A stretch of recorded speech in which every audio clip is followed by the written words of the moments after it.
El triunfo electoral de Javier Milei en Argentina y sus primeras medidas como presidente han causado inquietud en los dictadores socialistas de Cuba, Venezuela y Nicaragua, pero también en los gobernantes izquierdistas de Brasil, Colombia y Chile.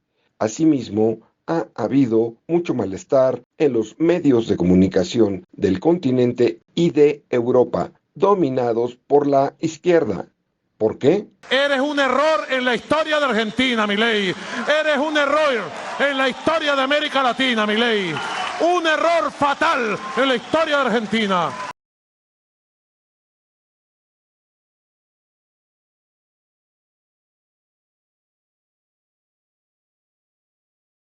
Porque si el gobierno de Milei tiene éxito, entonces en algunos países de América Latina podrían surgir movimientos políticos poderosos como la Libertad Avanza de Argentina, los cuales igualmente conquistarían el poder para lograr gobiernos exitosos capaces de llevar a los respectivos pueblos al primer mundo. Ante ello, para una parte de América Latina, el engaño socialista dejaría de ser atractivo. Para entender la derrota parcial que ello significaría para la malvada causa socialista en algunos pocos países, considérese que el presente siglo ha sido el de la hegemonía de la izquierda en América Latina. A la fecha, el 86% de los habitantes de la región son gobernados por socialistas, específicamente por los agrupados en el Foro de Sao Paulo. ¿Qué beneficio obtuvieron los pueblos gobernados por los socialistas? Ninguno, todo lo contrario. Aquellos gobiernos que llevaron más lejos las políticas socialistas, como los de Cuba, Venezuela, Nicaragua y Argentina, al principio engañaron con beneficios ilusorios, pero más temprano que tarde sumergieron a sus sociedades en la miseria. Los socialistas no han vuelto desarrollado a ningún país ni lo harán jamás. Una imagen deseable y posible de lo que significaría barrer con la izquierda en una parte del continente la ofrece El Salvador hoy. En 2014, los terroristas en receso del FMLN obtuvieron por segunda vez la presidencia de la República con poco más del 50% de los votos. Pero en la elección presidencial de 2019 fueron derrotados en forma vergonzosa cuando su candidato apenas logró el 14% de los votos, mientras que el actual presidente Nayib Bukele consiguió el 53%. En las elecciones legislativas de 2021, el FMLN obtuvo menos del 7% de los votos, mientras que el partido del presidente Bukele ganó 2/3 partes de los sufragios y las bancas en el poder legislativo, gracias a su exitosa política contra el crimen. De este modo, la izquierda en El Salvador se ha vuelto una fuerza marginal y relevante. En Argentina, la Libertad Avanza, el partido de Milei, viene de muy atrás. Cuenta con apenas 40 diputados o casi el 16% del total de 257, aunque en alianza con Juntos por el Cambio podría tener mayoría legislativa para reformar algunas leyes. En las elecciones legislativas de 2025, el partido de Milei podría aumentar sustancialmente sus diputaciones y con aliados podría incluso reformar la Constitución. Pero para eso, en los próximos 2 años, Milei debe entregar los primeros resultados de sus políticas económicas en términos de disminuir la inflación y de reanimar el crecimiento económico. Y al respecto, cabe destacar que ningún otro gobierno recibió al país en condiciones tan desastrosas como el actual. Argentina está al borde de la hiperinflación, la implosión económica y el estallido social. El que oficialmente la inflación cerrara en un 200% en 2023 revela poco de la realidad. Los precios suben en al menos un 1% por día, lo cual significaría que a final de 2024 habría un incremento de casi 4000%. Asimismo, los precios de muchos bienes y servicios habían estado reprimidos por razones políticas. Para que ganara el candidato oficialista, el anterior gobierno amenazó con multas, clausuras, cárcel a quienes elevaran precios, a pesar de que estos estaban por debajo de sus costos de producción. Ahora los precios no pueden reprimirse más y están estallando, o de lo contrario podría haber una enorme escasez.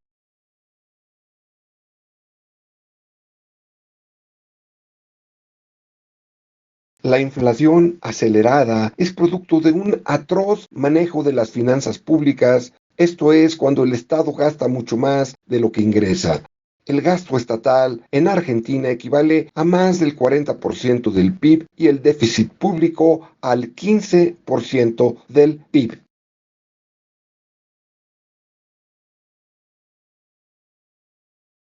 Y el crecimiento desaforado del gasto público, a su vez, responde a tres causas principales: la obsesión por mantener empresas públicas, la compra de clientelas electorales y la corrupción sin freno.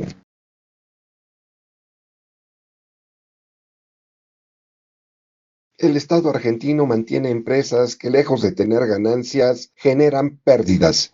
En 2022, de las 34 empresas estatales, 28 tuvieron pérdidas por un monto de 5.200 millones de dólares. La línea aérea estatal ha perdido 8.000 millones de dólares en 15 años. Asimismo, en 2012 fue expropiada la parte privada de la empresa mixta Yacimientos Petrolíferos Fiscales y recientemente un tribunal de Nueva York condenó al Estado argentino a pagar una indemnización por 16.000 millones de dólares.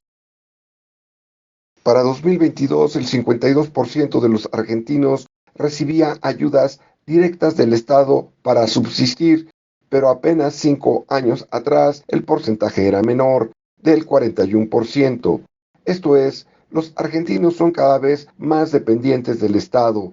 Además, un número todavía no determinado de personas, pero que podría llegar a los millones, reciben planes sociales en forma duplicada o cuando no los necesitan.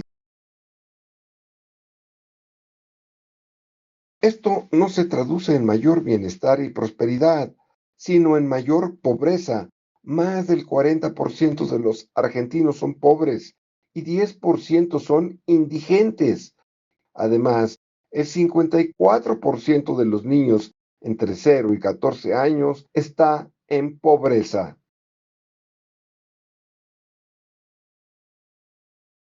El objetivo de los subsidios directos, conocidos en Argentina como planes sociales, no es erradicar la pobreza, ni siquiera reducirla, sino lo contrario, aumentarla, para que las personas sean dependientes del Estado y se les sometan. Con una enorme inflación y toda suerte de prohibiciones y regulaciones estatales, la economía se mantiene deprimida y crece la pobreza, para que luego los planes sociales sean más necesarios. Dicho gráficamente, el Estado primero les rompe las piernas a los argentinos para luego ofrecerles muletas. La corrupción, como tercer factor del gasto público desaforado, presenta dos facetas principales: la corrupción masiva de la burocracia en su conjunto y la corrupción selectiva y más lucrativa de los altos burócratas y los políticos.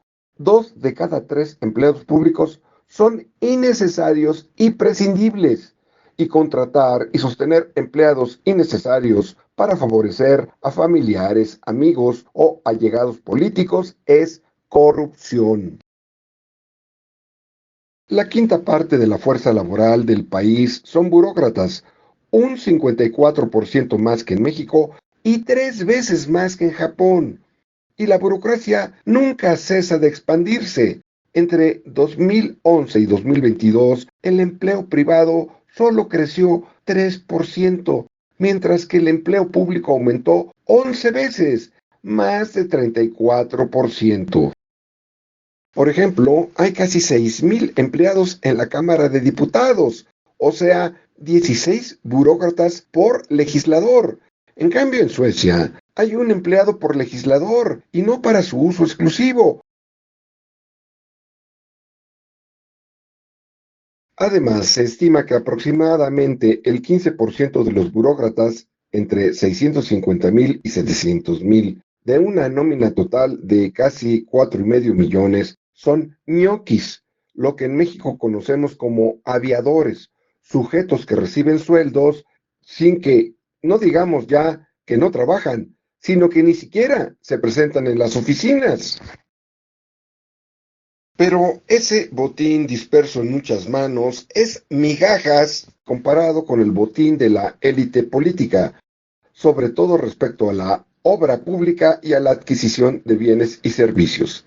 En 2018 se estimaba que la corrupción en todos los niveles de gobierno le significaba a Argentina una merma de entre 8 y 10% de su PIB.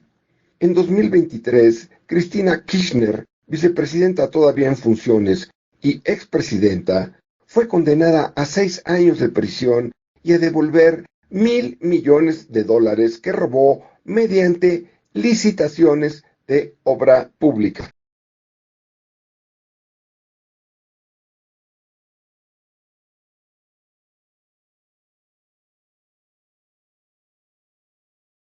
Al gastar de más y para financiarse, el gobierno recurre en primer lugar a subir impuestos, pero en Argentina los impuestos ya casi no pueden subir más. El país tiene la peor presión fiscal del mundo.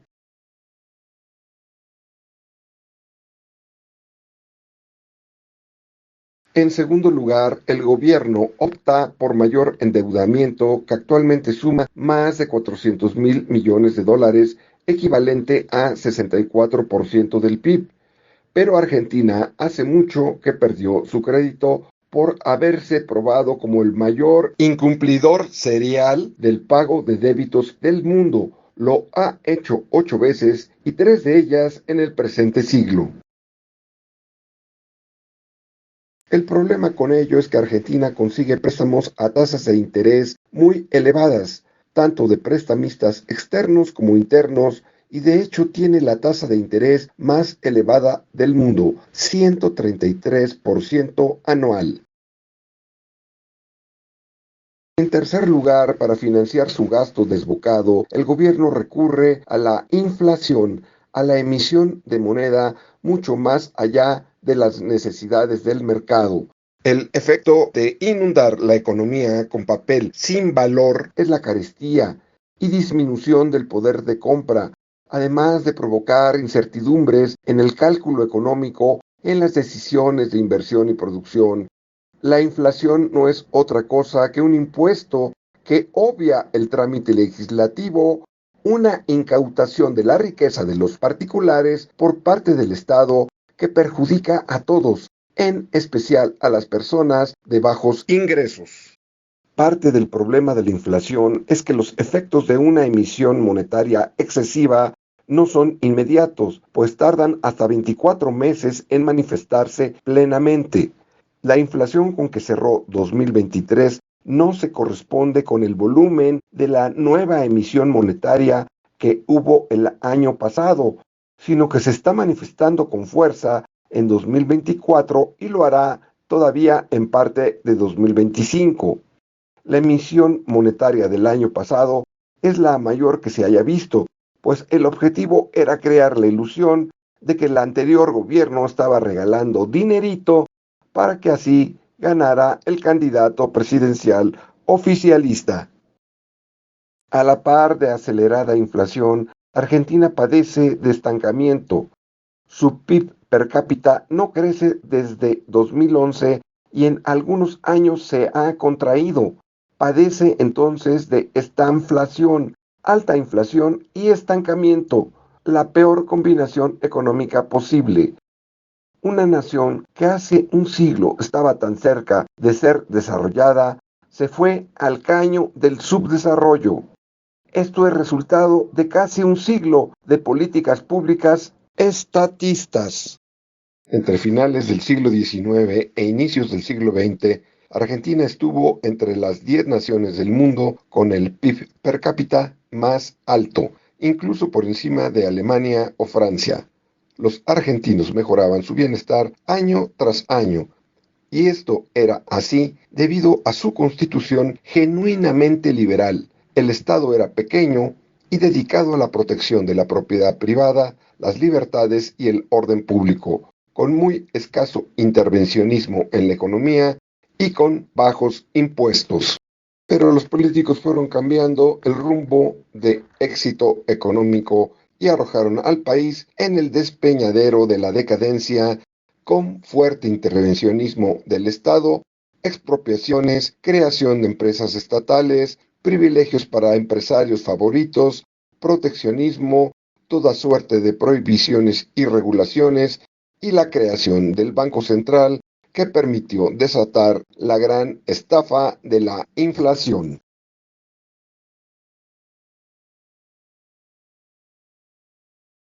Un dato que resume la decadencia en la que Argentina ha sido sometida es el Índice Mundial de Libertad Económica. En el ranking de Heritage Foundation, que incluye a 176 países, Argentina figura entre el quinto de jurisdicciones más reprimidas, mientras que en el ranking de Fraser Institute está entre las 8 naciones con menos libertad económica.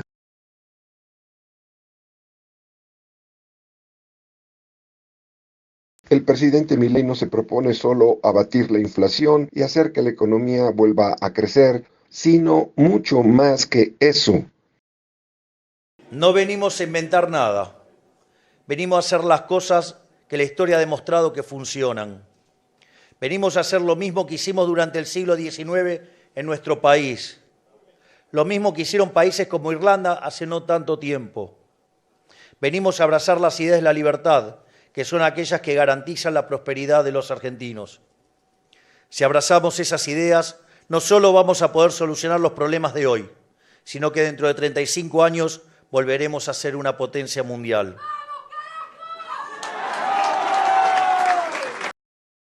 Para los próximos 4 años, Milei se propone erradicar la inflación e iniciar una larga fase de crecimiento económico acelerado a fin de abatir la pobreza.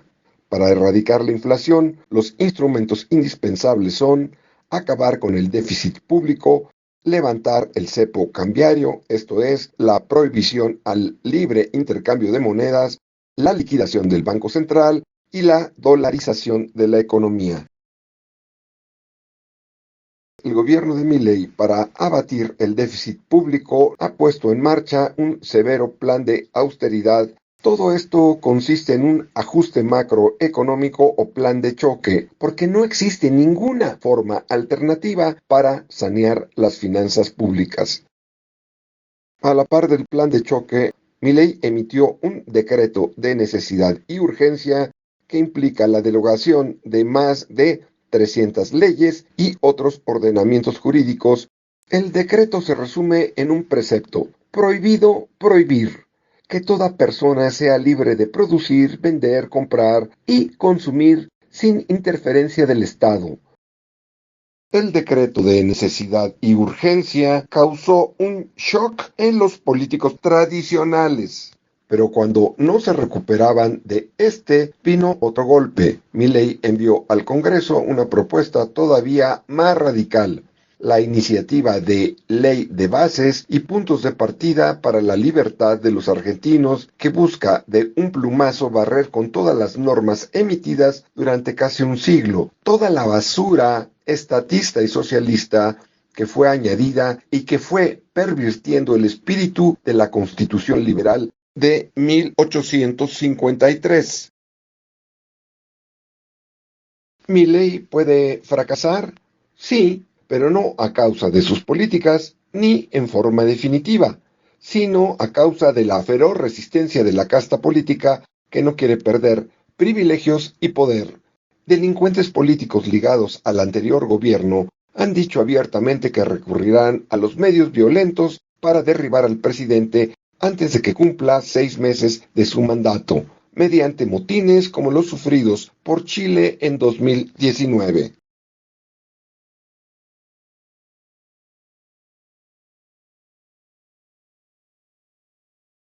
Si los legisladores se niegan a aprobar las reformas propuestas por el presidente más votado desde el regreso de la democracia, Milei convocará a un plebiscito y que el pueblo se pronuncie otra vez, pues ya lo hizo en la reciente elección presidencial.